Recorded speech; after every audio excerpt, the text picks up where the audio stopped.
തെക്കൻ ജില്ലകളിൽ പോളിംഗ് പുരോഗമിക്കുന്നു. പത്തനംതിട്ട, ആലപ്പുഴ, കോട്ടയം ജില്ലകളിൽ മികച്ച പോളിംഗാണ്. ഗവർണർ രാജേന്ദ്ര വിശ്വനാഥ് അർലേക്കർ, കോൺഗ്രസ് നേതാവ് എ കെ ആന്റണി, CPIM ദേശീയ സെക്രട്ടറി MA ബേബി എന്നിവർ തിരുവനന്തപുരത്തെ വിവിധ പോളിംഗ് ബൂത്തുകളിൽ വോട്ട് രേഖപ്പെടുത്തി. തെക്കൻ ജില്ലകളിൽ കാര്യമായ രീതിയിൽ പോളിംഗ് പുരോഗമിക്കുന്നു എന്നുള്ള വിവരങ്ങളാണ് തിരുവനന്തപുരത്ത് നൽകാൻ കഴിയുന്നത്. പ്രത്യേകിച്ചും കൊല്ലം, ആലപ്പുഴ, പത്തനംതിട്ട, കോട്ടയം ജില്ലകളിലാണ് ഉച്ചയോടുകൂടി തന്നെ കാര്യമായ തരത്തിൽ പോളിംഗ് നടക്കുന്നുള്ള വിവരങ്ങളും നമുക്ക് ലഭ്യമാകുന്നുണ്ട്.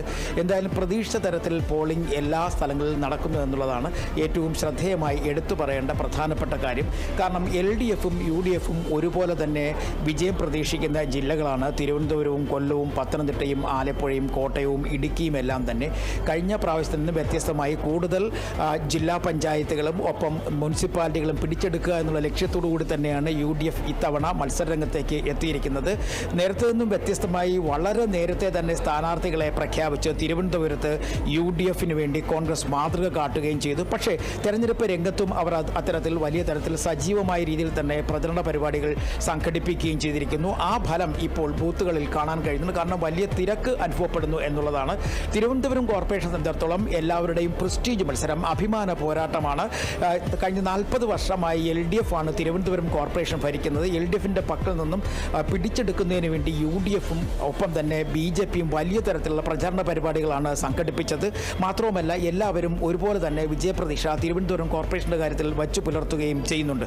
തിരുവനന്തപുരത്തിൻ്റെ ഗ്രാമീണ മേഖലകളിലും വലിയ തരത്തിലുള്ള പോളിംഗ് നടക്കുന്നു എന്നുള്ള വിവരങ്ങളാണ് നമുക്കിപ്പോൾ ലഭ്യമാകുന്നത്. മുനിസിപ്പാലിറ്റികളിലും ഗ്രാമപഞ്ചായത്തുകളിലും ഒക്കെ തന്നെ വലിയ തരത്തിലുള്ള പോളിംഗ് നടക്കുന്നുണ്ട്. അതേസമയം കൊല്ലം, പത്തനംതിട്ട ജില്ലകളിലും കാര്യമായ രീതിയിൽ പോളിംഗ് പുരോഗമിക്കുന്നുണ്ട്. പ്രത്യേകിച്ചും പത്തനംതിട്ട ജില്ലയിൽ UDFിൽ ഒരു കാലത്ത് കുത്തകയായിരുന്നു. ഇപ്പോൾ അവിടുത്തെ 5 നിയമസഭാ മണ്ഡലങ്ങളിലും LDFിൻ്റെ പക്കലാണുള്ളത്. അതുകൊണ്ട് തന്നെ ആ മണ്ഡലങ്ങളിൽ ഒരു സജീവമായ മാറ്റം ആഗ്രഹിക്കുന്നുണ്ട് UDF.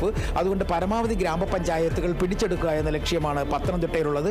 കോൺഗ്രസ് വലിയ തരത്തിലുള്ള ഒരു മത്സരം അവിടെയും കാഴ്ചവെക്കുന്നുണ്ട്. ആലപ്പുഴയിലും കോട്ടയത്തുമൊക്കെ ഇപ്പോൾ പോളിംഗിൻ്റെ കാര്യത്തിലും കാര്യമായ വർധന ഉണ്ടായിരിക്കുന്നു. കേരള കോൺഗ്രസുകൾക്ക് വലിയ തരത്തിലുള്ള മുൻഗണനയുള്ള കോട്ടയം ജില്ലയിലും ഒപ്പം ആലപ്പുഴ ജില്ലയിലും ഒക്കെ തന്നെ വലിയ തരത്തിലെ പോളിംഗ് നടക്കുന്നുണ്ട്. അതേസമയം നേതാക്കന്മാരെല്ലാം തന്നെ രാവിലെ തന്നെ വോട്ട് രേഖപ്പെടുത്തി കഴിഞ്ഞിരിക്കുന്നു. ഇതിൽ വിവാദമായിരുന്നത് കഴിഞ്ഞ ദിവസത്തെ വിധിയുമായി ബന്ധപ്പെട്ട്, അതായത് അതിജീവതയെ, ഒരു സിനിമാ നടിയെ ആക്രമിച്ചതുമായി ബന്ധപ്പെട്ട് വന്ന കോടതി വിധിയാണ്. ഇതേ തുടർന്ന് UDF കൺവീനർ നടത്തിയ പരാമർശങ്ങൾ വലിയ തരത്തിൽ ചർച്ചയായി. അതിനെ തള്ളിപ്പറഞ്ഞുകൊണ്ട് കോൺഗ്രസ് നേതാക്കന്മാരും അതിനെ എതിർത്തുകൊണ്ട് LDF നേതാക്കളും രംഗത്തെത്തിയതോടെ തന്നെ അടൂർ പ്രകാശ് അത് തിരുത്തിയിരിക്കുന്നു. മാധ്യമങ്ങൾ വാർത്ത കൊടുത്തതിലുണ്ടായ വീഴ്ചയാണ് അത് എന്നും അത് പൂർണ്ണതോതിൽ ആ വാർത്ത സംപ്രേഷണം ചെയ്തില്ല എന്നും പറഞ്ഞ് ഒരു മലക്കം മറിച്ചിൽ നടത്തിയിരിക്കുന്നു. കാരണം അദ്ദേഹം പറഞ്ഞു വന്നത് ദിലീപിനും അതിജീവിതയ്ക്കും ഒരുപോലെ നീതി കിട്ടി. പക്ഷേ സർക്കാർ ഏതെങ്കിലും കാരണവശാൽ പുനഃപരിശോധന ഹർജി നൽകുമ്പോഴേക്കും അത് പലപ്പോഴും ഒരു അതിക്രമത്തിൻ്റെ സ്വഭാവത്തിലേക്ക് മാറുന്ന തരത്തിലൊക്കെയായിരുന്നു അദ്ദേഹം വാക്കുകൾ പ്രയോഗിച്ചത്. അത് പിന്നീട് മാധ്യമങ്ങളുടെ മണ്ടയിലേക്ക് വെച്ച് മലക്കം മറിയുന്ന കാഴ്ചയും നമ്മൾ കണ്ടു.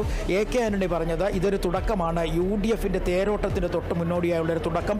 അതാണ് ഈ തെരഞ്ഞെടുപ്പ്. കാരണം എല്ലാ പഞ്ചായത്തുകളിലും കോർപ്പറേഷനുകളിലും കോൺഗ്രസിന് വലിയ നേട്ടം കൈവരിക്കുവാൻ കഴിയുമെന്ന് എ കെ ആന്റണി മാധ്യമങ്ങളോട് പറഞ്ഞു. അതേസമയം LDF നേതാക്കന്മാരായ MA ബേബിയും അതുപോലെ തന്നെ V ശിവൻകുട്ടിയും ഉൾപ്പെടെയുള്ളവർ തിരുവനന്തപുരത്താണ് വോട്ട് ചെയ്തത്. അവരും വലിയ വിജയപ്രതീക്ഷയാണ് സംസ്ഥാനത്തൊട്ടാകെ തന്നെ പങ്കുവയ്ക്കുന്നത്. പ്രത്യേകം തെക്കൻ ജില്ലകളിൽ LDFിൻ്റെ തേരോട്ടം അതേപടി തന്നെ തുടരും എന്നുള്ളത് അവർ പറയുകയും ചെയ്തു. കാരണം ജില്ലാ പഞ്ചായത്തുകളിലൊക്കെ തന്നെ UDFിന് വലിയ തരത്തിലുള്ള നേട്ടം കഴിഞ്ഞ പ്രാവശ്യം ഉണ്ടായിരുന്നില്ല.